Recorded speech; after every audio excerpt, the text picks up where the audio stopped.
All right, so now it's actually working. So that means that we can go to a thing. Do this. I'm gonna use this as my handheld. Right? So we'll leave that on pause. And I'm trying to figure out how I can do this, right? If I can just open up this monitor. This is the Millennium Falcon right here. So let's see, I have a few different ones going. Let's see how we're doing on battery. This one is good. So let's open up another dimension here. Give this a second. Now way I can test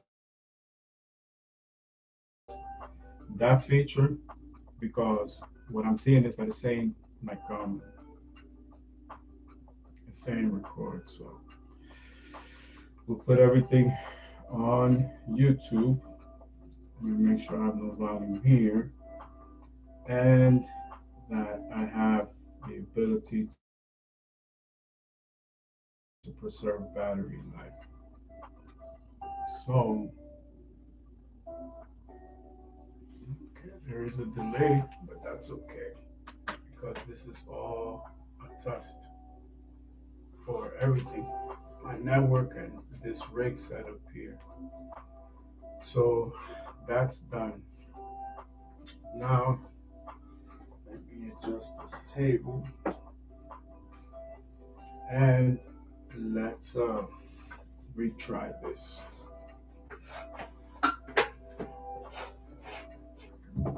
thing because this is actually the stand that I was using. But let's move it out of the way for right now because I can put this right here. Everything is converted, right? All right, so that's gonna be the stand for that. This is my backup equipment. I have that there as a monitor. I have a physical feed there. Okay, cool. So let's see if we can move this because I never had this before like this. So this is gonna be pretty cool. Even though what I'm gonna do is eventually I'm gonna move this one to that one. So I'm gonna pause. This is we're live here, but we're also live here. So let's take a pause. This is test one.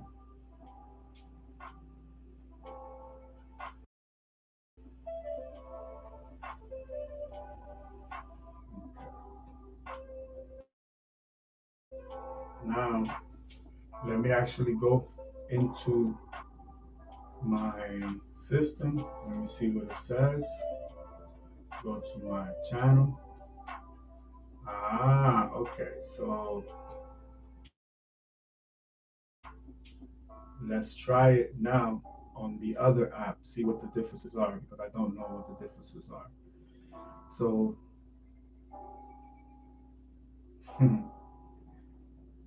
uh, that's checking network. All right, uh, let's see if it connects there. So it's connected. Um, all right, now let's see what the difference is. Oh, same format. Um, all right, so I guess that's it. All right, so that's pretty cool because now that's gonna expand my universe, right? I like doing the TikToks because it gives me exactly, 10-minute increments. And now the computers are talking to each other because what this is doing is basically emitting these commercials because it knows that I'm creating content. It knows that it's being live streamed. So this is what we call the system being self-aware, right? So the system is like our business partners, creating content without us, not if we have something to say about it, right? So this is a different, like a different crowd, right? It's a different everything. So we might as well do the intro here, knowing that we have the mirror there, we have the backup there. So for those of you that don't know me, my name is Jonathan Marte Pena. I'm the artist known as Venom R1. I currently have the world's biggest catalog for a music artist as a solo act. I've broken every Guinness World Record in the last 5 years and counting, and my catalog continues to grow. While I'm negotiating how I'm going to move forward with my career, I'm creating content every day, and I'm increasing the the volume of my catalog. So I'm under negotiations. I can't fully disclose everything that I'm doing, but most of the things that I'm able to share with you guys, I do my best to share with you guys. So for today, I have um a new album to put together, and this is what you guys are gonna be a part of. So I'm trying to first and foremost organize myself. I don't have all the resources that I need, but that's okay because the plan is to work with everything that God has given us. And for today, we have a moment where we can actually get some work done. So I've selected some of the artwork already that I'm going to use for digital marketing. I don't have a concept just yet. I have a few ideas. And the first thing I needed to do was load the console. What I do is basically I have a unique creative process. So let me give you some background before we start. And this is going to be actually vocal training for me because this helps me a lot before I record. And it's like part of my rehearsal. Give me 1 second.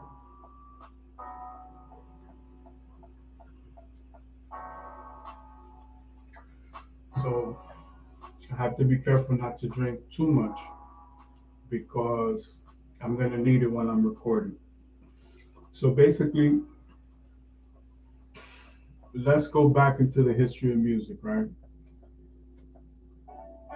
When Tupac was incarcerated and bailed out from uh, Clinton Correctional Facility, they posted a $1 million bail and bond for him. Death Row came and signed him under a contract. Now, once he returned home, he recorded All Eyes on Me, a double album, the first double album in 2 sessions. And that's because Tupac, he wrote a lot of his poetry and some of his rhymes, but Tupac, you know, came off the dome, right? There's a difference in creative capacity when you can sit down and target a beat over and over again. Specifically, you should be able to write the perfect rhyme because if the beat is perfect and perfectly formatted, unless you're a very lazy artist, you should be able to write the perfect song. All of a sudden, after All Eyes on Me is released and the world catches wind that, Tupac knocked that shit out in 2 sessions off the dome, like he was feeling all that frustration. Yes, there's poetry written and there are rhymes written, but overall, that nigga Pac went in there and, did his thing. Uh oh. Houston, we have a problem. Okay, let's adjust this. See if this helps a little bit. All right. Let's see if we can free up some bandwidth here.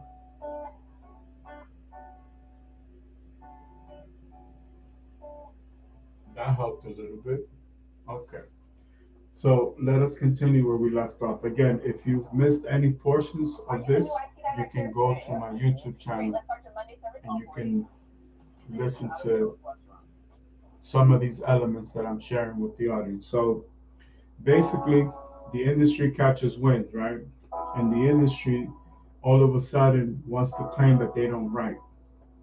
Now, I have a heavy dispute because this is why my catalog is so big and why I'm able to do what I do. So let me explain to you what the differences are in my recording process, right? And why I'm unique and one of a kind, right? After they made me, God broke the mold. Like, there can only be one, Venom R1, right? So, what are the popular artists that claim not to write? And it's a multi-layered thing, so I have to explain it to you in multi-steps, right? Jay-Z and Biggie are known for not writing. That doesn't mean that they can't write. It doesn't mean that they have not written. That doesn't mean that they don't write actually. But that's what they marketed to the world. Now, let me dispute that. We're going to use Lil Wayne as an example first. Shout out to Lil Wayne. And everybody in Louisiana and New Orleans, my family is there. Um, Shout out to all my friends and family. I'm one of the original brothers. We'll talk about that in the future interview. So if you go to New Orleans, you know Brothers Chicken, you know my family. So shout out to all of our family. Shout out to the Khalid family. I said DJ Khaled. But that's another conversation for another time. So but shout out to you, man. Shout out to the Ritz Carlton. Shout out to all my people. Um, Everybody. Just everybody in New Orleans. Lil Wayne, of course, develops disability. They say Lil Wayne doesn't write. Let me explain to you what Lil Wayne does. Lil Wayne goes to the studio, he gets nice, he gets twisted. You know, burns it down, has a drink, this, that, and the third. He goes in the booth, spits 2 to 4 bars. He gets out of the booth, chills and parties and parlays. When he gets another idea, he goes back in the booth. He spits 2, 4, 6 bars. And eventually he does that until he has every verse, every chorus, every bridge, every hook, and every second, third verse, depending on the production, right? Whether it's a collaboration, etc. Why is that cheating? It's cheating because one, you're hearing the beat.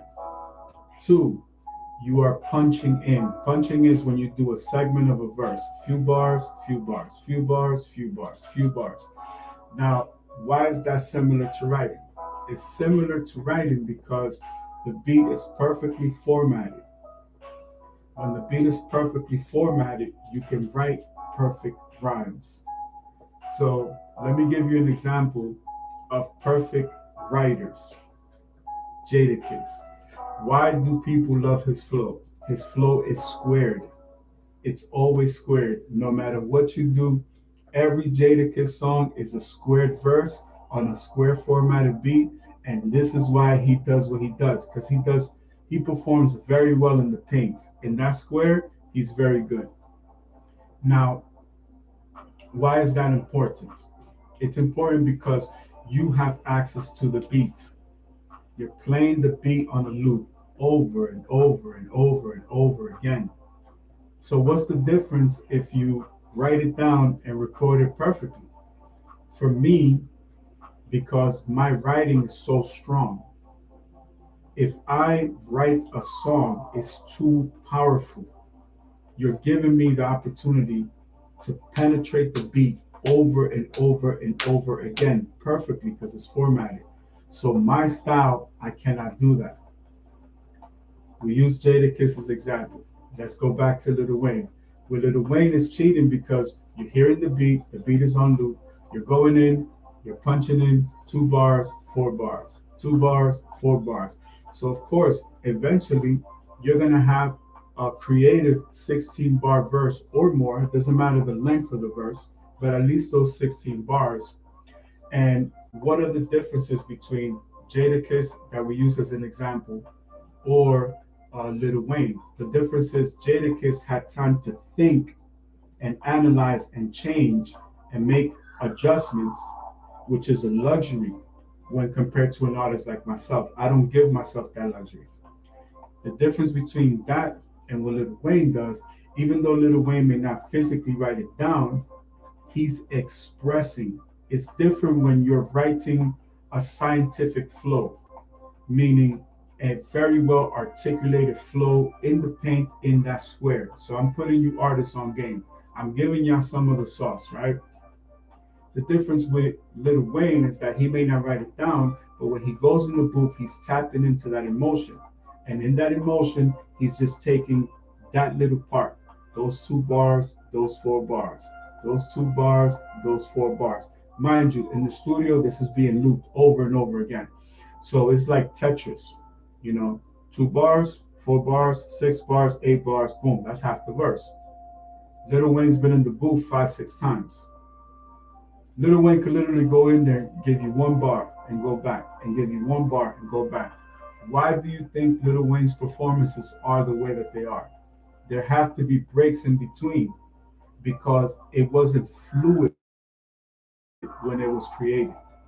Jadakiss can give you an excellent performance because everything is in the box.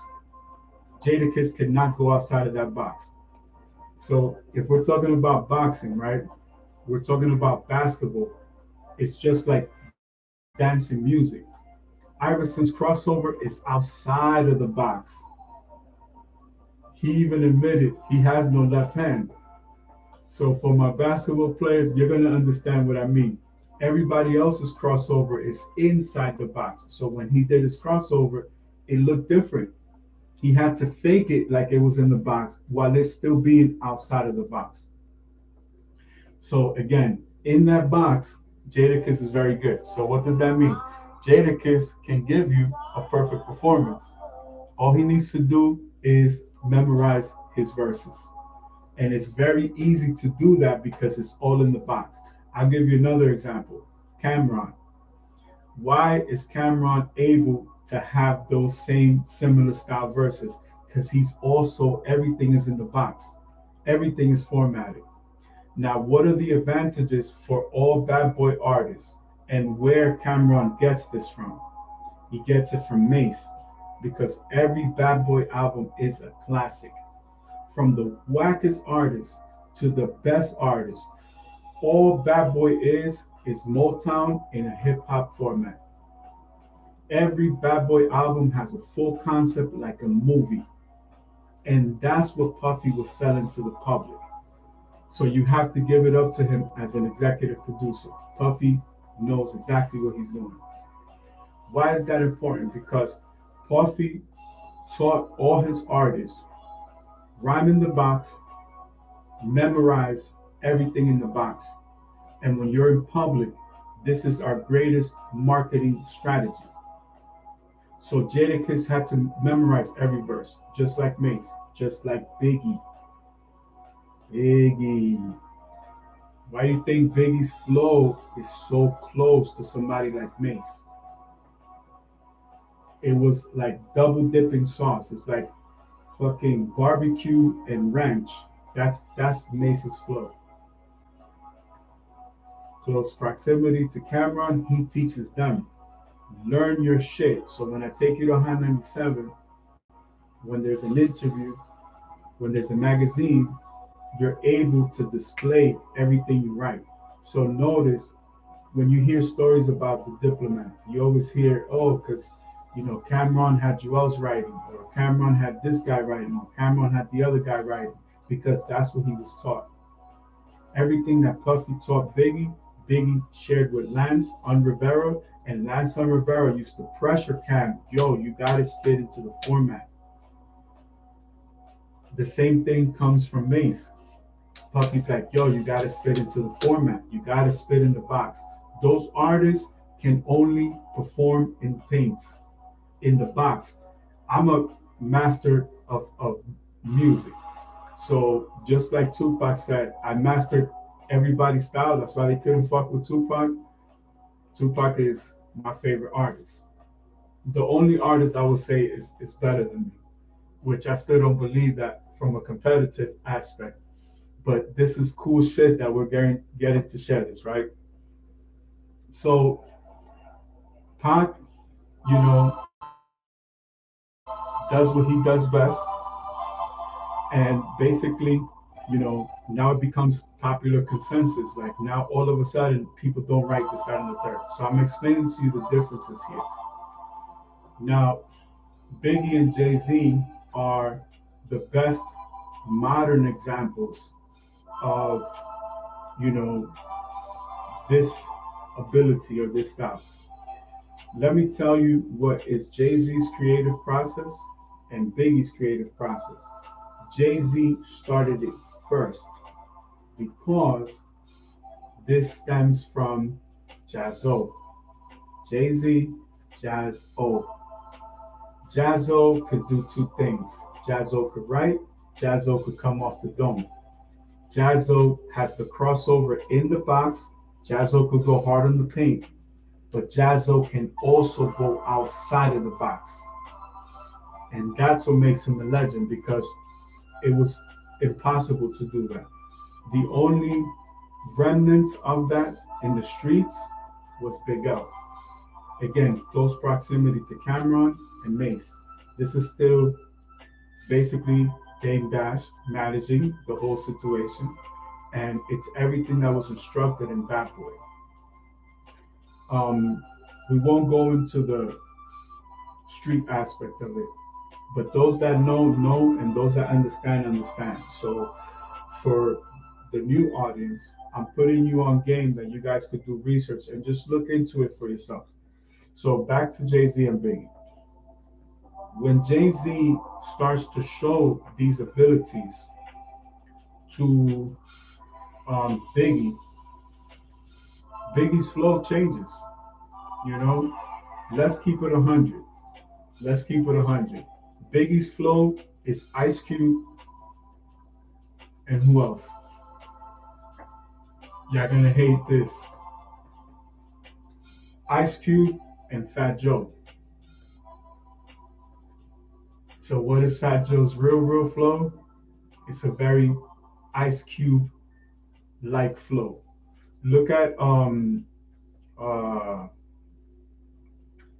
other DJ that he hosts with Nori on the, I think it's EFN. Who's his favorite rapper? He's a DJ. So when a DJ tells you that's my favorite artist, listen closely. His favorite artist is Ice Cube, above Biggie and Tupac. What is Jay-Z's style? Jism. Ism and Jism is, first of all, these are all African sounds. But that is el estilo gago.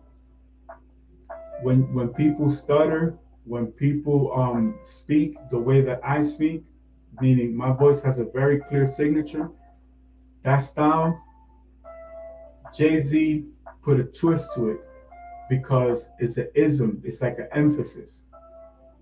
And of course, he called it Jism because, Jaz-O, Jay-Z, right? In Spanish, we will say el estilo gago. A person that is gago is a person that stutters, is a person that speaks with a different composition. So I'll give you an example. When you hear languages such as Castellano, which is the roots of like languages like Aramaic and Arabic, those are native tongues. So other languages stem from it. So whether it's English, Spanish, Italian, German, French, Mandarin, Chinese, Japanese, they all have their own local dialects, but this is where they come from. Those dialects, that way of communicating is the rawest form. So it comes from the stomach. I'm putting y'all into the game, so y'all know why I'm the greatest of all time. Now, Jism, which is what is, I guess, the popular consensus, because I can consider it right at the cusp of the beginning of my career, is a combination, and it comes from right here, not from the stomach. What's the difference? English is spoken from the chest. You use this part of your body to talk English.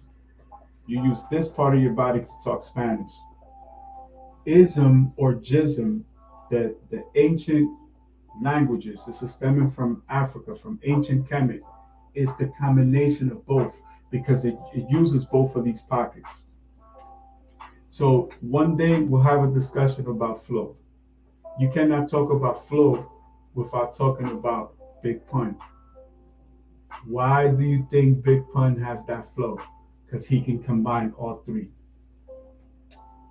Shout out to you, Pun. Big Pun forever. Shout out to Baby Pun. And shout out to Cuban Link. You know what I'm saying? The whole Terror Squad, the whole Full Eclipse crew, the whole Bronx. Shout out to all of y'all. Y'all all legends in my heart. I love and honor all of you guys. So, other than Jay-Z, who's the rapper that has the clearest signature? Big L. Why? Because Big L flowed with the jism, the ism. Those two vibrations are why he could say that.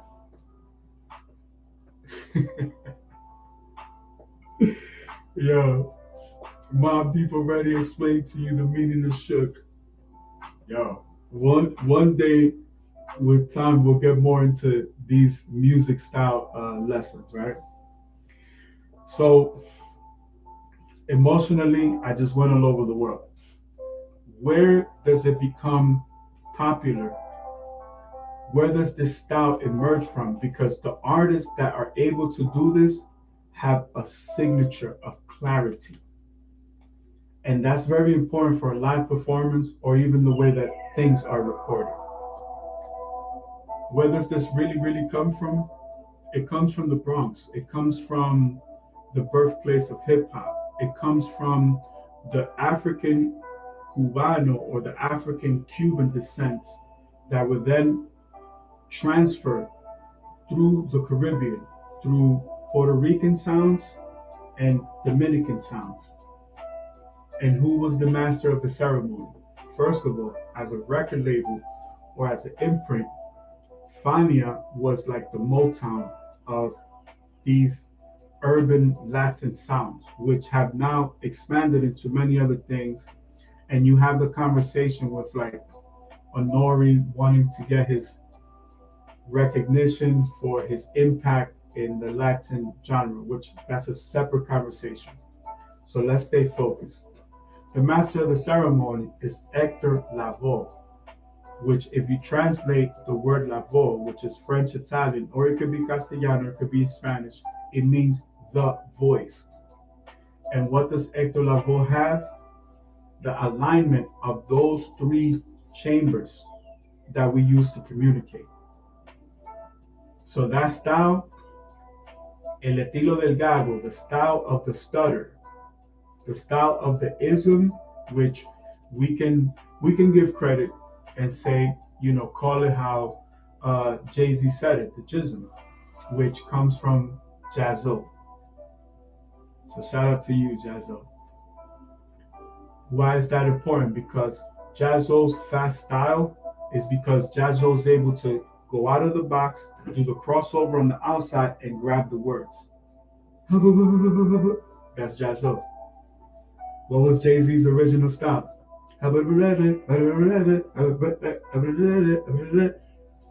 It's like Woody Woodpecker. I'm putting you on to too much game. I'm teaching you too much. So, long story short. So basically, that style is made popular because in the Latin urban music chambers, salsa, bachata, guaguancó, guaroa, guaracha, all these styles are popularized at an elite level from an Hector Lavoe and many other superstars. In Fania, they were all superstars, but there were other record labels and other artists that were equally as a contributable force to that movement. So let me give you a few examples. So for example, this is again, it's ism, but we've moved on to call it jism after what I call like the second renaissance of Latin music, the Latin sound, right? So like I listen to merengues from the Trujillo era that people don't even want to consider true merengue, but it is the root of merengue. But we'll go into different styles with time. But when he says things like yo soy el cantante, right here, que hoy han venido a escuchar lo mejor del repertorio. A ustedes voy a brindar y canto a la vida de risas y penas, de momentos malos y de cosas buenas. That style is because they were the rappers of their time. They just couldn't rap. Meaning, not that they couldn't rap in the art form, but their rap, their lyrics were just formatted in a different box. Salsa, merengue. This is where we come from. We are the children of that. Ask any Dominican, any Puerto Rican, any Cuban, anybody from Latin America, if they want to travel through time, all they need to do is go back to those songs. They can easily go back to the 70s and the 60s and the 80s and the 90s. We come from the best era of music because we come from the era where all the pillars collapsed into one. And that's where the final flair is released, because even though Big L has the ism and he has the jism, Jay-Z has more Spanish friends. So his version has adobo, has sazon, has sofrito. It's different. Hola, Jovito. Hola, Jovito. That's what they say when the music get it. I put it down for my people. Shout out to you, Hov. Now that we understand the roots of where these things develop, I don't want to go into the full detail because I'm doing documentaries and series and movies, and it's in my music and it's in my content. So this is just a little appetizer for what is to come, and it'll help you understand my music and my catalog, and it'll help you with whatever you're doing creatively. So shout out to the new generation, the leaders of the new school, and much respect to all the artists that ever paved the way for me to have the 10,000 plus song catalog that I have, to break all the Guinness World Records in the last 5 years. And as you know, from a business standpoint, I'm in the process of funding and raising venture capital for what I'm going to do. But let us continue. So back to Biggie and Jay-Z. Now we understand this. Jay-Z gets it from Jaz-O. Jay-Z is only threatened by a similar style through Big L. They're both living a different street life. You know, they're both different. They're both living a different life. So, Advantage Jay-Z, Latin Magic. But we'll get into that at a further point. So, things change. You know, he loses the battle to Big L, and he vows to never lose to Big L again. I'm going to do a whole documentary about that. But, you know, he winds up losing to DMX in the famous pool hall from my neighborhood, Uptown, 242nd Street. So shout out to all my peeps out there. And shout out to Armageddon, because Armageddon used to hustle out there. So much respect to you. You know, same team, BX forever. But shout out to Triple Six as well. Another legend, which I cannot wait to do music with all of those artists. Like, I'm gonna be the one to say, yo, whatever it takes, let's make it happen. So all of the legendary artists, as soon as I clear this deal, we're gonna do albums. Like, I don't even want to do a verse or a song. I want to do an album with y'all. So let's break down flow in a different way. So what makes Jay-Z Jay-Z? What makes Biggie Biggie? Remember, at this point, Biggie has been around Jigga, where Jigga, Sean Corey as I know him, Sean Corey breaks this down to Biggie. So after that, Biggie says, well, fuck it. I don't write either. There's truth to that, and there's disclosure at the same time. Let me explain to you why both of them niggas is cheaters. But I rock with both of them. They're my peoples, right? So you put Biggie and Jay-Z in the studio. What's the cheat code? Play the beat on loop. Let me take a pause. Pharrell used to always attack Nori and Jigga Man to spit from the heart, outside of the box, not formatted. Not that he was the first, but there is a correlation with him imposing that on the artists that he worked with early on in his career. Because remember, he really worked with Nori first, and then when he started blowing up, of course, got to work with Jay-Z, right? So what is the difference? Again, when you're talking about structuring a song and formatting a song, if you have the beat, it's the equivalent of a boxer having a punching bag with artificial intelligence. Because I could program this punching bag to whatever my opponent's nature is. And the punching bag becomes like a perfect cyborg that I can hit with every hook, every punch, every jab, etc. And again, the computers are talking to each other. Just notice the time frame.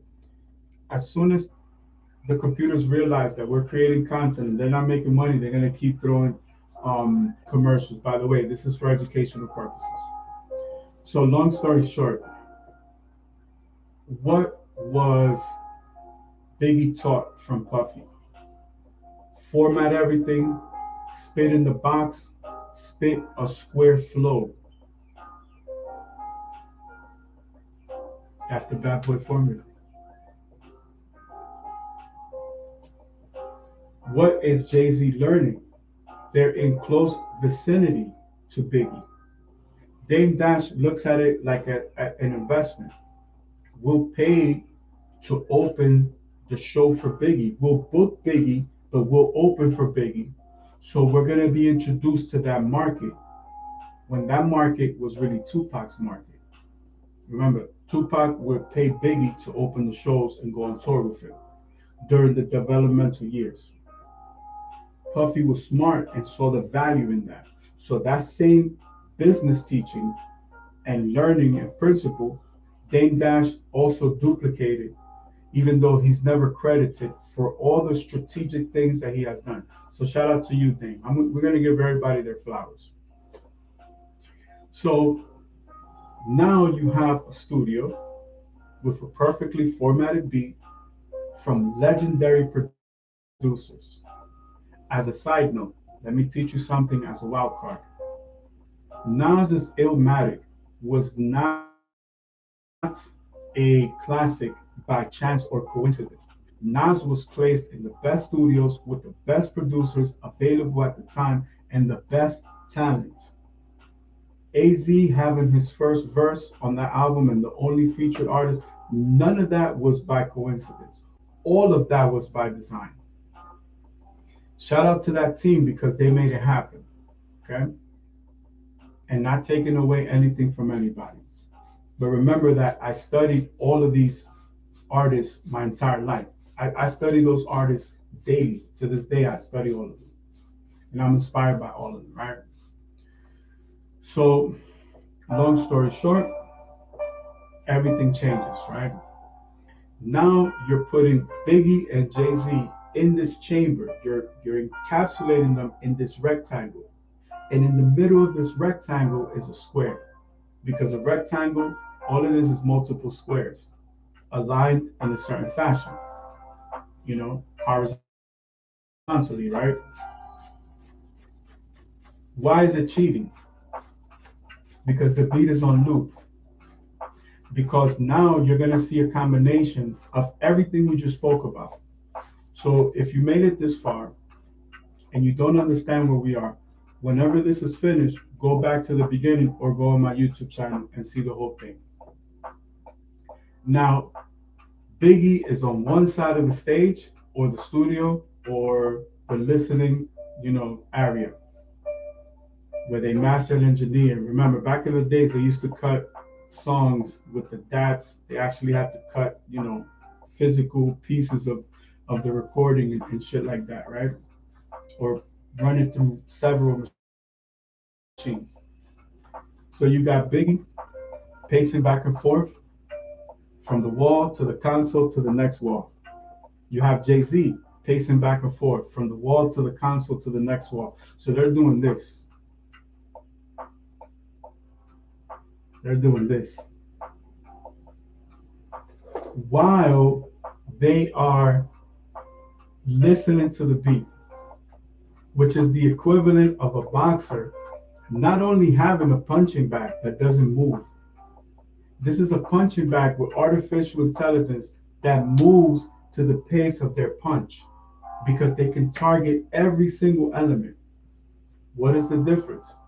Just like Jadakiss, they are writing, but they're writing in their head.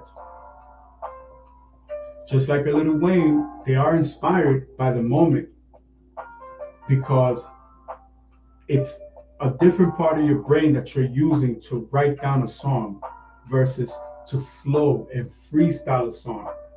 It taps into a different creative part of your brain. So they're writing, but they're writing in their head. And they're cheating because the beat is on a loop. So what you're hearing as a verse and what you're hearing as a hook, bridge, and what becomes the actual song, they've already experienced thousands of times before they take a slice and give it to you. What the fuck does that mean? When you hear the beat the first time, that's the first thought. When you hear it the second time, that's the second thought. And every time you hear the beat, as you're going through this creative process, you're adding a layer on top of it. So what you're getting is a sandwich of music. Perfect cold cut. BLT.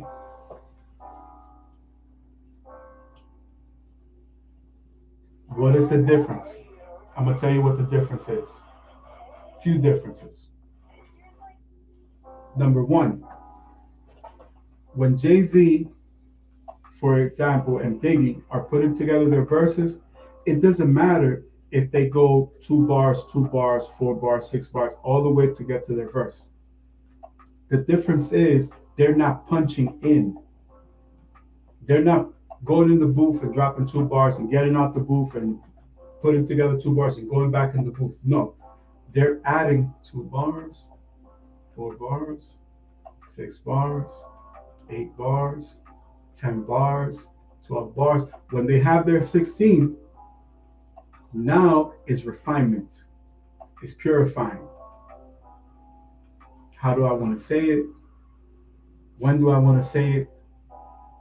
I got to be in the box.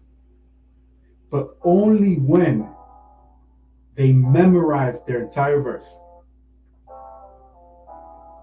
do they go in the booth. And when they go in the booth, one shot, one kill. I can't say that for Biggie, which his limitation. But I can say that for Sean Corey.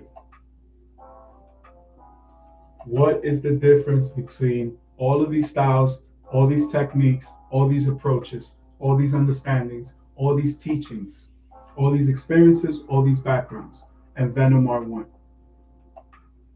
I believe in capturing lightning in a bottle. The first time I hear a beat, my signature is to capture that emotion that I'm never going to feel before and I'm never going to feel after. Because when I record, the console is already loaded. When a producer or a production house sends me instrumentals or beats, I never hear the beats and I never hear the instrumentals. Everything is loaded in the console, and when I record, it's rapid fire. First beat I heard, first song. Second beat I heard, second song. Third beat I heard, third song. I don't give myself the luxury to hear the beat and attack the beat perfectly in the box. That's what makes me different. Not only do I not write, when I write, it's a different style. Not only do I not write, I never listen to the instrumentals. So whatever challenges the instrumental faces, I overcome in real time. And that's what I give to you. That's my signature. You can only do so much when you hear something for the first time. You don't know how the beat is going to change. You don't know the challenges that the beat has. You don't know what the producer was trying to express creatively or artistically. I can go through that forest. I can go through that desert. I could swim through that ocean. I could travel through that moment in time. That's the difference between me and your favorite artist. Your favorite artist cannot do that. And I bet it all on me. If I ever stuttered on a beat, if I ever misspelled a word or mispronounced a word, it's all there. Why is that an advantage? I'm gonna give you an example. One of my childhood friends is an artist. We have a similar issue. Every once in a while, we'll stutter here and there, right? Where he might have taken it as a limitation, I always fought through it. Not afraid of what the outcome was going to be. Because my mentality is, well, I'll just, next song. I'll learn from it, I'll adjust, pivot, juke for the next song. I never allowed myself to be limited by that. What's the outcome? 10,000 songs. That if I was afraid to stutter on a beat, I would have never recorded. Why is that an advantage in 2026? Because AI has tried its best to take over music. And in a sense, AI is going to have its own lane. We'll talk about that at a different time. AI cannot stutter. Your signature and your pattern, the way that you speak, the way you put together your songs, a computer can't do that. A computer can only copy and mimic what is in the box formatted.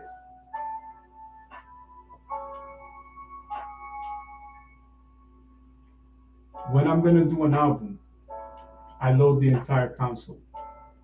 It's a live performance every single time. Whenever you hear my albums, the first song is the first one I recorded the first time I heard it. The second song is the second song I ever heard it.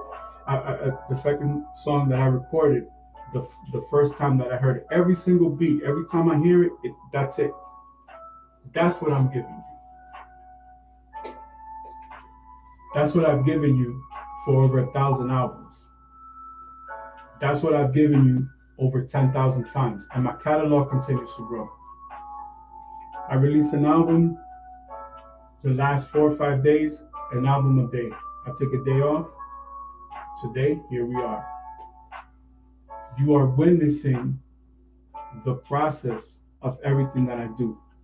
So I don't always have the opportunity to share some of these things.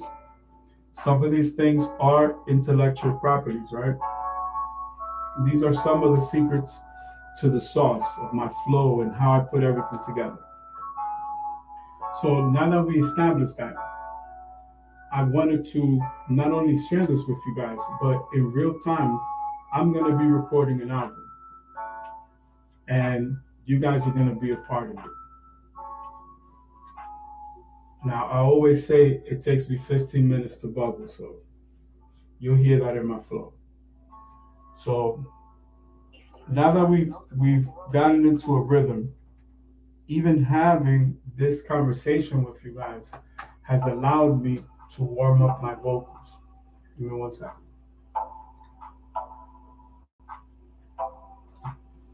Also, I like to record early in the morning. I'm not an artist that likes to be in the studio late night. That's not really my thing. I feel that the best vocals are always done in the morning.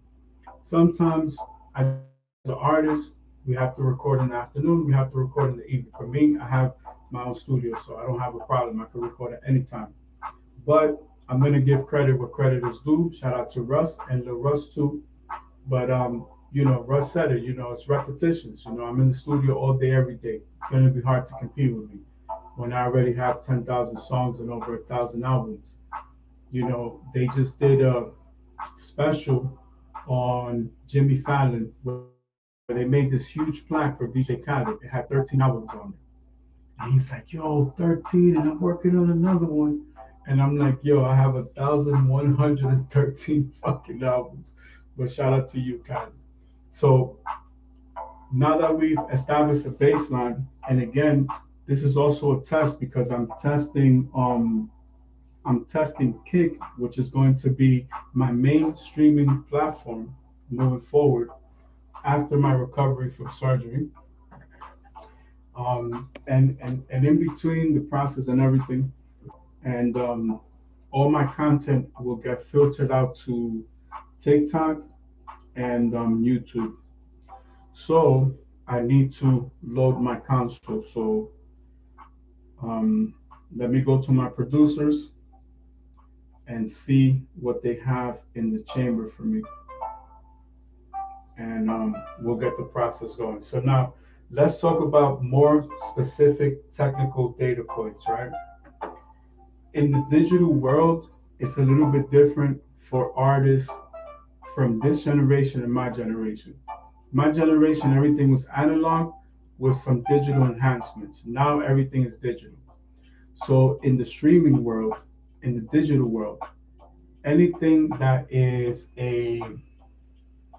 uh, anything that is streamed, if it has 7 songs, it's considered an album. So even if you have, like myself, I love to put about 24 songs on an album. That's my favorite number, 24 like Kobe Bryant, right? Um, the label still considers it one album. So technically, in the digital realm, you could just divide every 7 song project as an album. Sometimes I will do that, and I have done that very frequently. But I like to at least give the people one digital album, which is 7 songs, and a single, which is 8 altogether. But I'm from the era of 16 to 24 songs, 24 tracks being like a full length album. An average album was between 16 and 18 songs, and then a basic album was between 12 and 14 songs. Illmatic being an exception, it was only 10 tracks. But these are just to give you examples. So when I go to my producers, I like to, on average, pick up about 24 beats, and I can choose to divide it into 3 albums or 3 singles, meaning, 8, 16, 24, or I can give myself different options depending on what I'm doing. So for today, my main producer sent me one. So first we'll download it to the drive, and then we'll put it up on the console, and we'll be ready Pro Tools status. So let me clear the drive from the last recording session, the last album that I recorded, and let's um, download the production. So basically, that was my main producer. He is at a different point in life, so he takes his time, you know. He does take his time. Now I have to very quickly check my catalog to make sure that I'm not doing the same beats. The only way you will ever get a remix from me is when a producer cheats and they'll send me the same instrumental that I already did. And because I don't listen to the beat, I don't know that. until I'm actually recording. So whether you hear me say, is this the remix or this is the remix, that's how you know in real time at that moment. I was like, wait a minute, my producer is being lazy. So give me one quick second. Let me see. Okay, so my number two producer sent me two joints. So it's messed up because my youngest producer, I put him through the the ringer, like I'm really expecting a lot from that person. And they've been able to fine tune my soulful sound, and they have a pretty decent catalog. There's another producer, another young producer that I recently, um, let me see. There's another young producer that I brought into my chambers, into the mix, but the production was it started really, really good, and then it just declined. And when I went back into the catalog, which is what I love to do, my favorite thing is to do all the old beats. The energy is not there for what I'm working on right now. So I wanted to say something about that, but it'll come back to me. So I always try to use my main production team, and then I always give an opportunity to new producers. So anytime I get a slot opportunity where I could fill in a new production team, then I try to include them in that. But there's something about that I wanted to share with you guys. Again, it's gonna come to me. So let me see what this new producer has. Like the newer stuff is better, but it kind of messes it up because see, they're slacking. There's nothing there, so I can't include them in this album. Let me see if my young producer has any new stuff.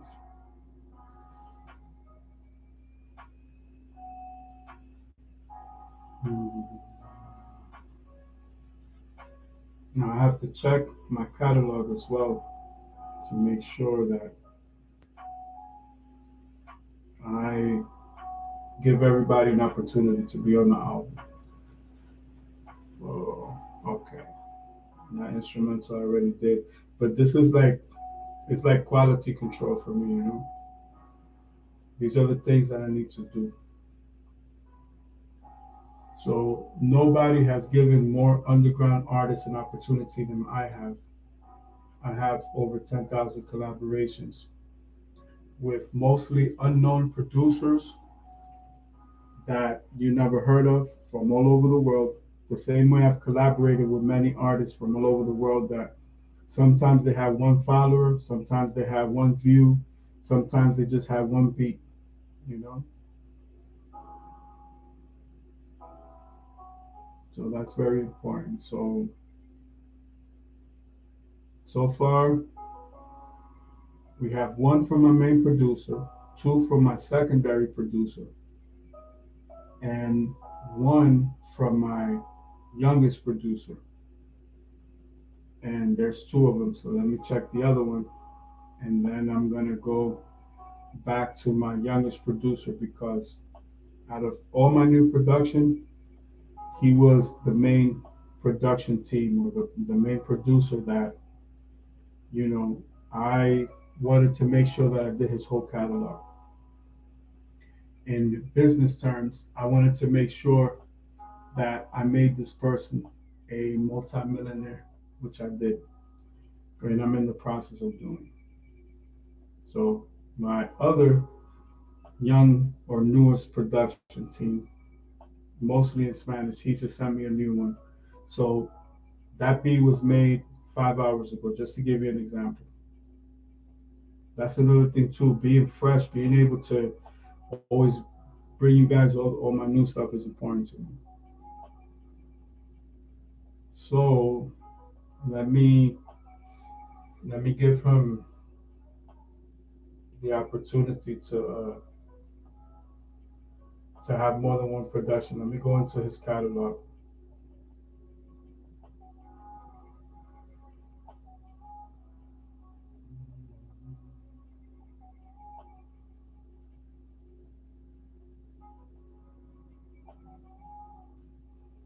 Mm,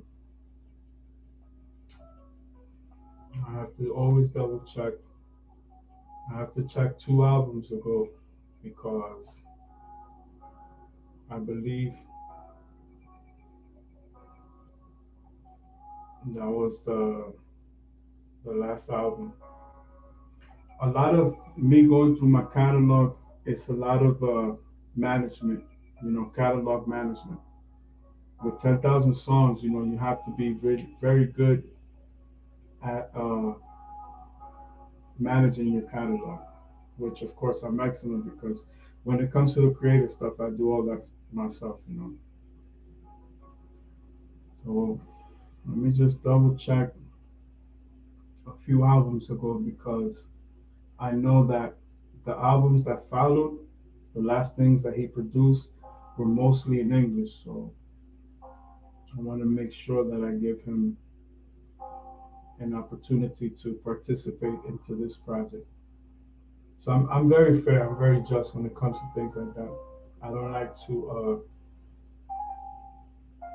like I don't want to hurt anybody's feelings. I don't want to disappoint anybody. You know, that's also important to me.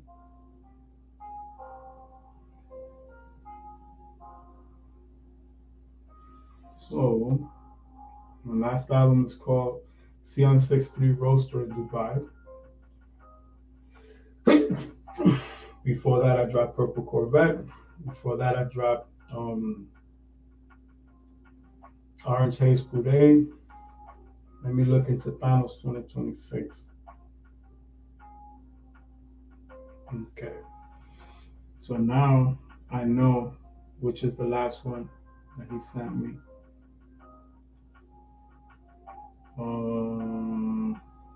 Let me see.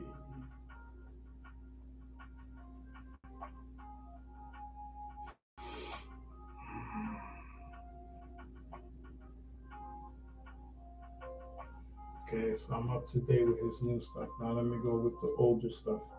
Also, that's what I was trying to say. In my career and throughout my career, I always face challenges, right? So like producers always have their sacred cows, right? So I started to do so much music that I would just go to production houses that had like 20, 30 producers and say, yo, give me your whole catalog and I'll turn it around in a few days. So they never believed I was able to do that. So in that sense, I was like Galactus, just eating universes digitally, right? So there were times where I worked with production teams that were so elite that they felt like I was doing like a company takeover by going to them and saying, yo, give me your catalog, doing my whole, you know, portion of my catalog over their instrumentals, where they wouldn't want to give me the releases. But it got to the point where I had to tell producers, yo, give me all the whack beats that nobody wants. Give me all the old shit that's not formatted. Whatever you have, give it to me. Like, because my ability to record is so fast paced, right? And again, this is what sets me apart from your average artist. I never gave myself any luxuries. For me, it was always day one. So this is why I have this work ethic and I continue to work in this pace. So um,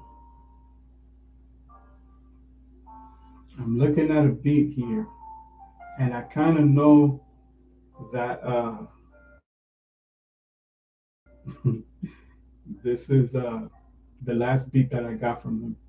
But now I still have to double check before I download it because I don't like to have too many remixes out there unless that's specifically what I'm working on. Um, so just give me one quick second.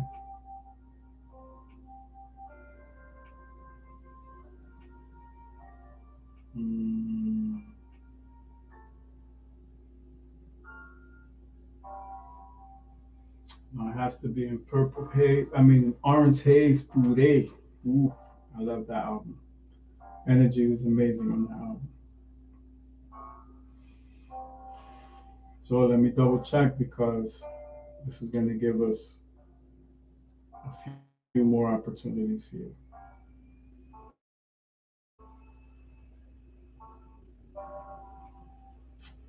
All right, one last thing to check. I checked all those albums. Now that means I have to go into Raiden Venom R1, which was the end of that series. And that album was crazy, Tony, one of my favorite albums. Shout out to Kim Kardashian and Kardashian family. Um,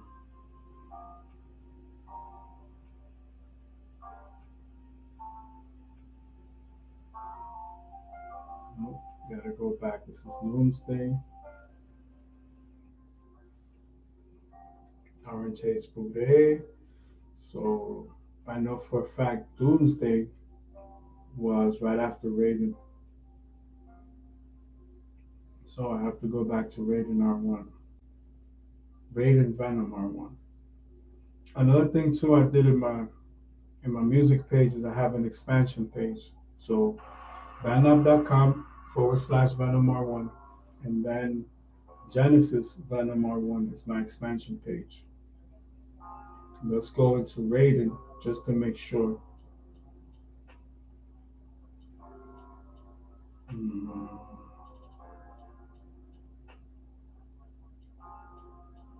nope, it's not in Raiden, so it has to be further back.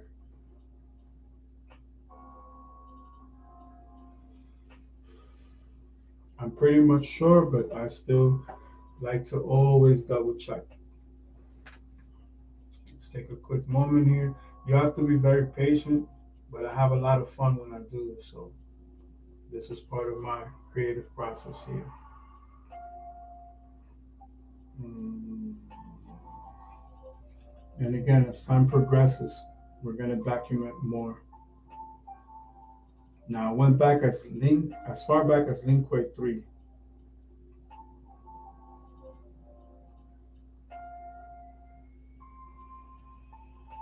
Okay, so let me double check because I think this is the album.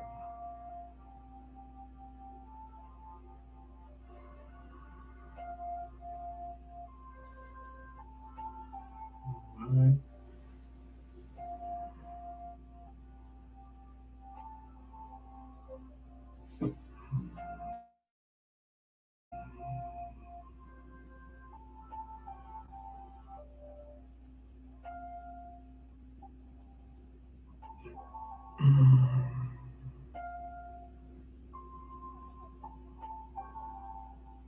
This is me double, triple checking again. Let's see.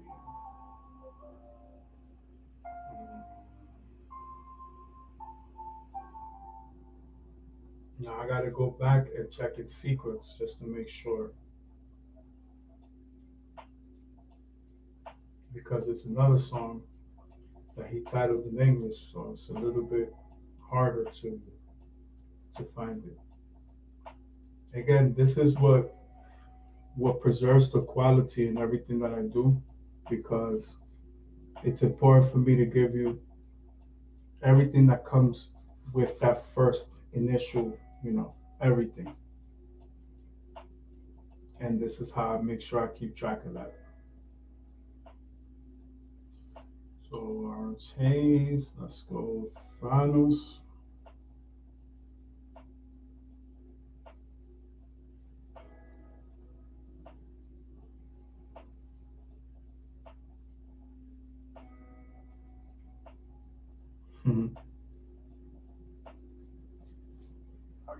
Not Thanos, it gotta be Doomsday. It has to be in Doomsday.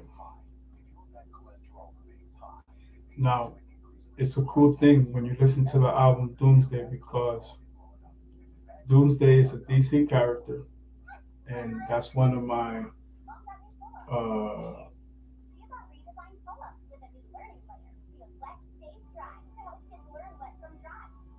Doomsday is I mean MF Doom. I mean, not MF Doom. Uh, Doomsday. Yeah, Doomsday is basically. Wait a minute. Doctor Doom. What am I thinking? Doctor Doom is the character. It's one of my Doctor Doom albums.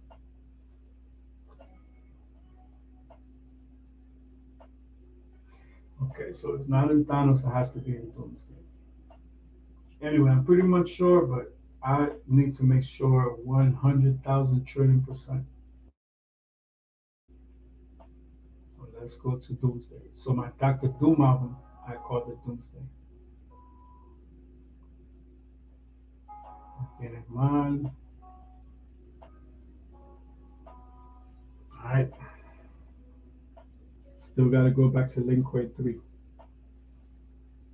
That's commitment right there. And if not, go back to Lin Kuei 2, which I went through it already 4 times just to make sure. So, where is. Oh, but then I got to check rating too.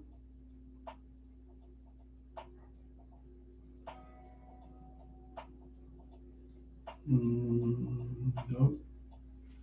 Lin Kuei 3. Gotta go back.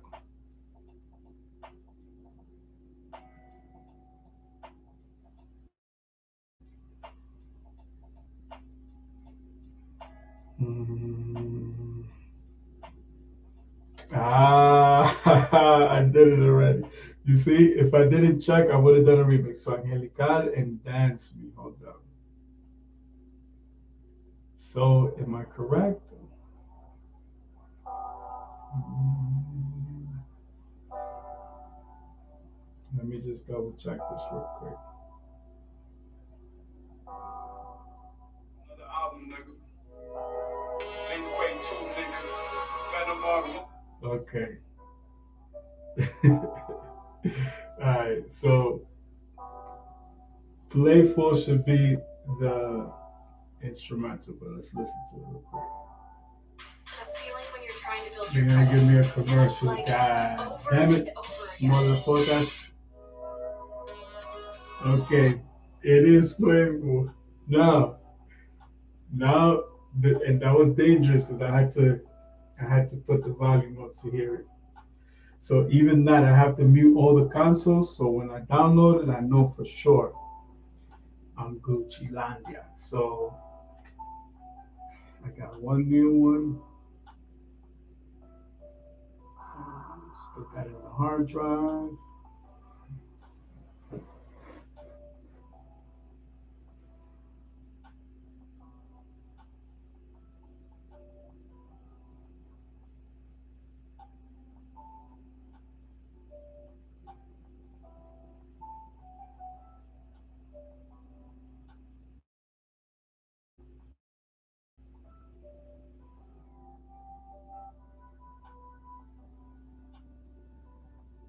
So hmm.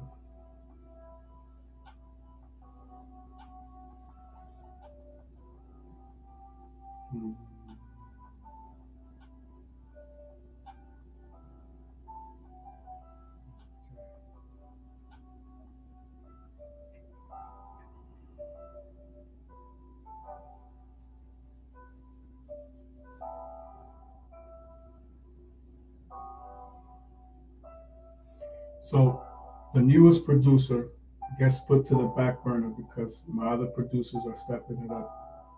And whoever delivers, that's who I have to prioritize, you know?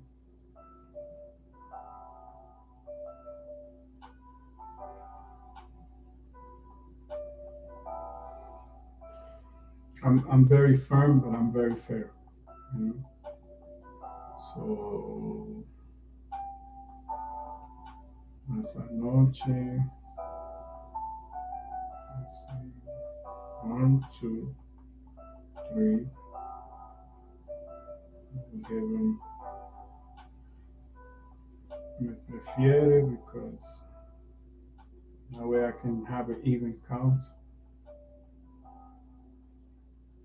And now I need to do one more, so it'll be 6 from that producer. And then I'm gonna fill the rest of the album with my my youngest producer, meaning his catalog is the biggest out of my new production team, but he's my only priority for this year. Like that was my goal. I'm gonna do his catalog this year. And everybody else, their catalog is comparable, is close enough too, but it's a little bit different,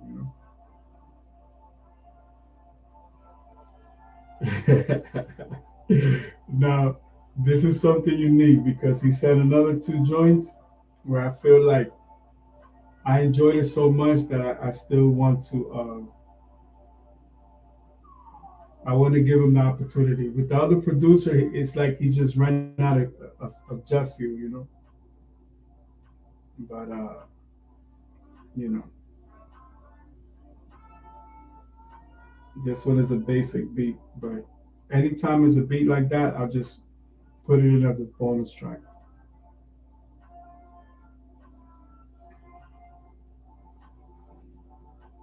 So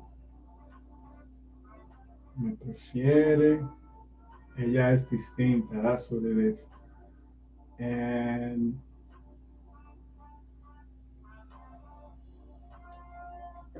we got a joint called Pistolera. So that's for the hoodies right there. So let me see, one, two, three, four, five, six, seven, and let's see how much we have all together. So one, two, three, four, five, six, seven, eight, nine, 10, 11. So I have to let me see. Pistolera is a title that I remember. So let's go back to my my youngest production, my youngest production team, and I mean youngest meaning the newest. Um, Now this is going to be it's going to be tricky because now I know that I'm towards the end of the album. Therefore, I have to decide how many songs I'm gonna have all together. So now I'm gonna look into this catalog and then pick up where I left off. Which I have to have visual markers so I can remember um, the beats.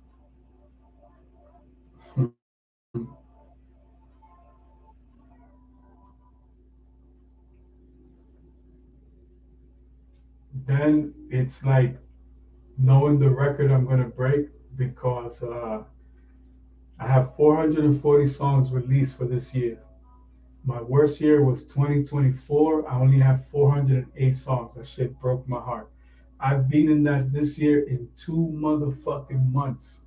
You heard me? I'm focused, man. Niggas focused, man.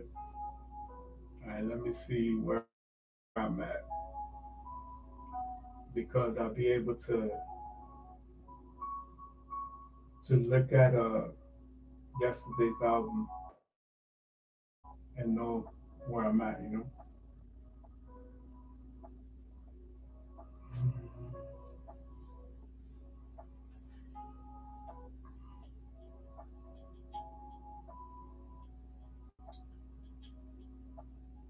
Ah, I ain't that. So let's go with it's an odd number because I got 11 so far,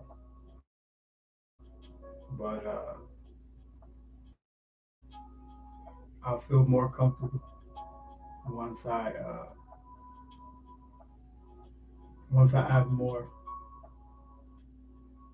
Okay, there we go. So that's that. I got a thing from Kanye West, so shout out to you, Kanye, and thank you for contributing to this album, this new album. So that's 12. So let's go 13, 14, 15, 16, 17, 18. All right. 18 for today, which I think 18 is good. Let's do 18. Not gonna force it. That's one thing too. Like I don't force my talent. Every day I challenge myself, and there's no need to overdo it. I'll be at 458. Ooh, Italia, yeah. So I gotta buy myself another Ferrari after this album. Yeah, let's do that. Let's do that. So 18 will put me at 458 for the year. Shout out to my squadron. Shout out to Crystal Delgado, best lawyer on planet Earth. Shout out to Mauricio Ruiz, best manager on planet Earth. Shout out to the rest of my staff, the rest of my team. We're gonna make history, baby. We are gonna make history. So I feel really good, knowing that I'm achieving all of my goals. Again, I have a practice appointment on Monday, and then I'll have a date set for the surgeon, and I'm looking forward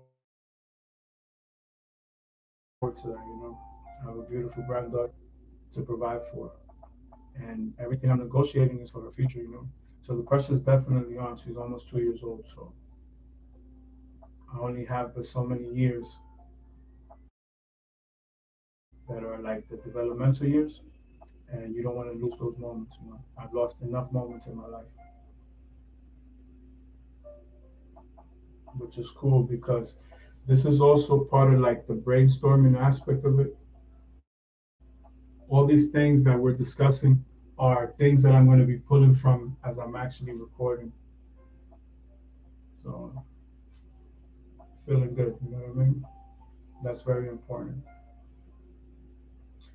Because I like to do 24 songs so much, you know, once you do so many songs, you're just in the moment, you're like, I want to record more, I want to do more, but I have a very spiritual way of doing this. For today, I felt that I don't need to stretch it to 24 songs. We could do 18 songs and kind of go from there. So we have 15 in the drive already. We need these last three. Then we got to take them from the drive to the console. And we're going to be bombarded with commercials. But I can actually now start turning this off because I'm also going to give my ears a rest before I start recording. These are all part of the things that you as an artist, you have to train yourself so that you can get into your flow state, into your real creative mode. So I have different headphones for different reasons. Right now, I'm stretching my vocals, so these are the ones that I actually record with. But I need to adjust my ear before I actually do that. So after I finish loading the drive, I'm going to load the console, at which point I'll remove the headphones again to reset my ears, because I am the type of artist that I like to pick up on everything. Every instrument, every kick, every snare, I want to hear it perfectly, like it's the first time. So these are all different strategies that you can find useful, when you're working on your music. And remember, there's billions of people on planet Earth. There's enough uh, fans out there for every artist to sell a few million records. So it doesn't matter what stage you are in your career or in life, anything is possible. It's never too late. Always treat it like it's day one, you know? Always treat it like it's day one. That's what has been the secret to my success. I'm grateful that God has given me this opportunity. I take it from a religious standpoint and I appreciate it. And it's my responsibility for all the people that I love and care for to take it with such dignity and pride and honor. That if God has given me an opportunity, I have to capitalize on it. The album that I don't record today doesn't exist. You understand me? So when it comes to holding yourself up to a certain standard, it's very important to hold on to that standard every day. So I'm still tempted. Like I want to add two more. I'm competitive already. My subconscious is like, yo, go for the 24, baby. We need 24. You know what? Let's go for the 24, baby. It's my favorite number. It's my favorite everything. When I'm gonna do an album, I'm like, yo, I gotta have 24 joints. And I know towards the end, but that's the whole challenge right there. So one thing that can be overwhelming is stretching yourself out so much, but that's important to me. So let's do the math. That's 18 right there. So 19, 20, 21, 22, 23, 24. Okay, let's go for it. Just because I just kept thinking about it, like, yo, I gotta fucking do that shit. Batteries is good, still going strong. Another thing too is like that cognitive wise, it's always good to get good rest because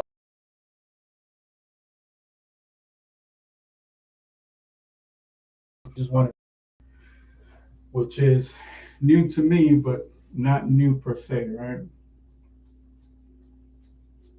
So we'll give them 24 joints for today. And I'll have to step out to go make sure I have ice and water and soda to drink during the process.